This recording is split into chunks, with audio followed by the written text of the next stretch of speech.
Hey there, I wanted to jump in today with a different topic than I have been discussing, and it is brain science, what would be called brain states. I like to give credit where credit is due. So the information I'm about to talk about is compiled from Terry Real, Dan Siegel, Julianne Taylor Shore, also known as Jules, and Jules is one of my podcast partners. Rebecca is my other podcast partner. My podcast is Why Does My Partner? So go check that out, whydoesmypartner.com or wherever you find your podcasts. And Robin Goebel. That's the information I'm about to be passing on today. Again, from Terry Real, Dan Siegel, Jules, and Robin Goebel. Some of these people do not know each other, have never interacted, and they're all talking about the same brain states in different verbiage. And just because people land on verbiage that works for them, and brain states are still brain states, they are science. The stuff that I'm about to tell you right now is scientific. It's just with different people's interpretations of how to pass the information along. And I haven't done a video on this yet, and it finally occurred to me, I have this information in my head and I want as many people to know this information as possible. I want this information spread out into the world because it is so beneficial for people to know, to be in relationships with each other and how we affect each other in our relationships. And I'm going to hopefully do this in a way that makes sense. And I'm actually going to give the information, I'm going to try to kind of layer it in the order I learned it. So that might help, hopefully. So this is Dan Siegel's hand model of the brain. For real, this is your brain. And you could Google this, Dan Siegel's hand model of the brain. This is your brain stem, keeps your heart beating and your lungs breathing. This is your subcortical part of your brain. This is your impulse, your knee-jerk reaction. You can't outrun this. Again, this is your impulse, your knee-jerk reaction. Terry Real calls this your first consciousness because it happens first. Then what I found out later, so I'd known this for about, I started training with Terry in maybe 2016. So I guess 8 years ago, I learned that. This is your impulse, your knee-jerk reaction, your first consciousness. Then I learned this part of your brain is scanning safety versus danger. Am I okay? Am I not okay? That's Jules's term. Am I okay? Am I not okay? Safety versus danger. Danger could be threat or attack. Those words resonate for me better than danger. Safety versus danger, 4 times a second. Again, your impulse, your knee-jerk reaction. This part of your brain is scanning 4 times a second. Now to add in what I learned from Robin. This part of your brain that is scanning 4 times a second is scanning me between me between you, and me between the environment 4 times a second. This part of your brain is scanning 12 things a second.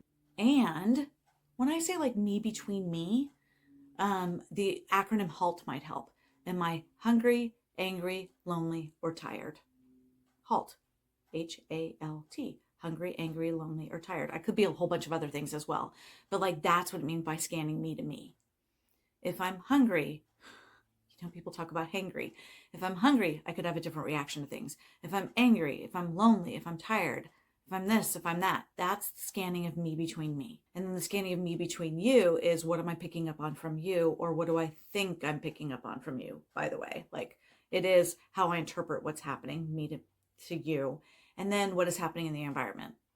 Am I perceiving safety in the whole environment right now or not? Me to you, me to the environment, 4 times a second. This part of the brain is scanning 12 things a second. And again, Terry calls this your first consciousness. He also calls this your adaptive child because it does get formed in childhood.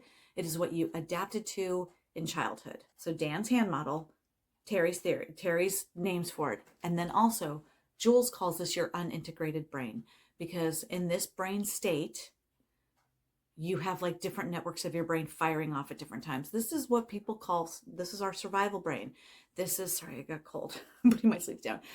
This is fight or flight. Fight, flight, freeze, or fawn are the 4 F words.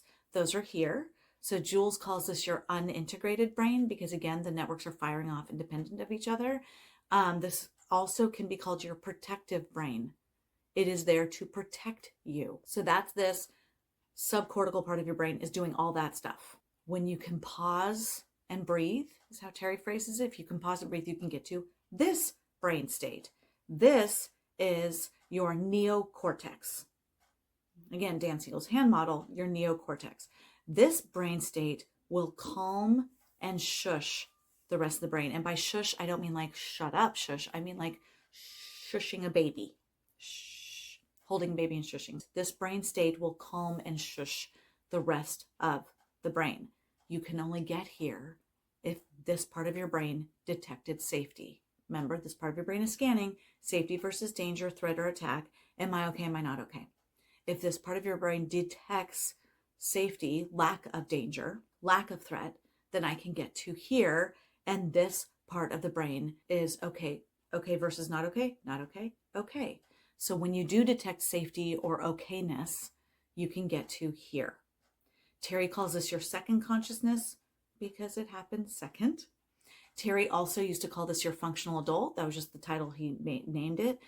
He then moved to wise adult. So if you've heard any of those terms from Terry, that's what this is with Dan Siegel's hand model.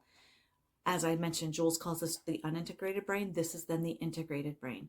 When you can access here, it's all of the networks that are available are working together in their most effective, creative way.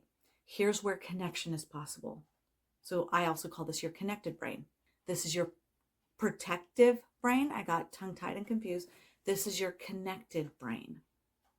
So Terry, first conscious, second consciousness, adaptive child, functional or wise adult. Jules, unintegrated brain, integrated brain. Jules also does call this protective state, connective state. I call them those as well. Protective state, connective state. I've actually started calling this for my clients your connected adult self with a capital A and a capital S. Connected adult self. So again, Dan Siegel's hand model, brain, brainstem, subcortical, scanning for safety or danger. Am I okay? Am I not okay? 4 times a second. Part of that scan, not part of that scan. That scan is, am I okay here to here? Me to me? Am I okay me to you? Am I okay to me to the environment? 4 times a second. Scanning 12 times a second. And then when we detect okay or safety, we can get to here. And this is, again, where connection is possible. Connection to ourselves, but connection to others, like I said, can only happen here. One other thing I want you to keep in mind here, the agenda here is self-preservation. The connection here is to keep me safe. The agenda here is connection. So also, I used to call these unhealthy and healthy brain states, and that is not true. I'm pointing that out because it is not true. If I am crossing the street and there's a car that goes to turn right in front of me and doesn't see me there, and I jump back to the curb, that is not unhealthy. That would be here, and it is not unhealthy. So please don't be thinking of these as unhealthy, healthy, because these are very healthy at times. The problem that comes up in, I'll say even just family dynamics, is that we go here at times that are not beneficial to the family. And I will do another video on that I will even call the salt story. I'll do another video on the salt story. It is not beneficial to my family when I go here when I was not really unsafe, when I detect attack, and there wasn't an attack. And like I said, there will be a video maybe the next couple of weeks on the salt story. So there's a teaser. But like, for example, when I asked my son, my 12-year-old, if he has homework and he explodes at me, he detected attack from the question of homework. And I was probably not trying to attack him. I was wondering if he had homework. So that's what I mean by this brain state is not always helpful for family. Well, this brain state is not helpful for connection, but not always helpful in families, because when there's 4 people in my house and we're all scanning me to me, me to you, and me to the environment 4 times a second, there's a lot going on in family dynamics. Robin specializes with kids, which is part of why I've been listening to her podcast. It was her podcast with this that I had also learned from Terry and Dan and Jules, and I was listening to Robin's podcast, explaining it as well. And then it hit me, I need to do a video on this because I want the whole world to have this information. I want the whole world to have this information as fast as humanly possible. Because when we can start to notice the people around us are here, we can start to respond differently to them. Just my husband or daughter or son being here, it takes a lot more effort on my part to get here, but it doesn't have to have me stay here. I will automatically go here because, again, scanning 4 times a second, when I detect danger from them, I'm going to go there as well, because humans are a relational species, a communal species. And so if someone around me is detecting danger, there's a possibility that I'm in danger as well. So I'm going to go here too. And it's going to take more work for me to get to here of, oh, my son is not actually in danger. There's no danger in the house right now because I asked my son about homework. So maybe I could actually work to get back to here, even though he is here. So I want the whole world to have this information, again, because when you start to recognize who around you is here, you can work harder to not go there as well. It does take more effort. Again, we are wired to flip here, flipping if someone else is here too. So that was my information I wanted to get out there today.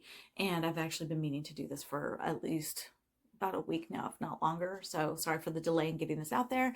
And as always, I hate the redundancy of this, but if you actually do like this video, then please like this video, as redundant as that sounds, and subscribe, because the more subscribers I have, not only do I go into, based on my other videos, a little bit of society-based esteem, because it does make me feel good when people subscribe, but it's also, the more people subscribe, the more YouTube seems to think, the more YouTube will think, oh, more people need this information, the more people that like the information, the more people that get the information.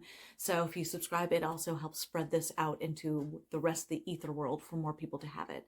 And so thanks for tuning in, and until next time.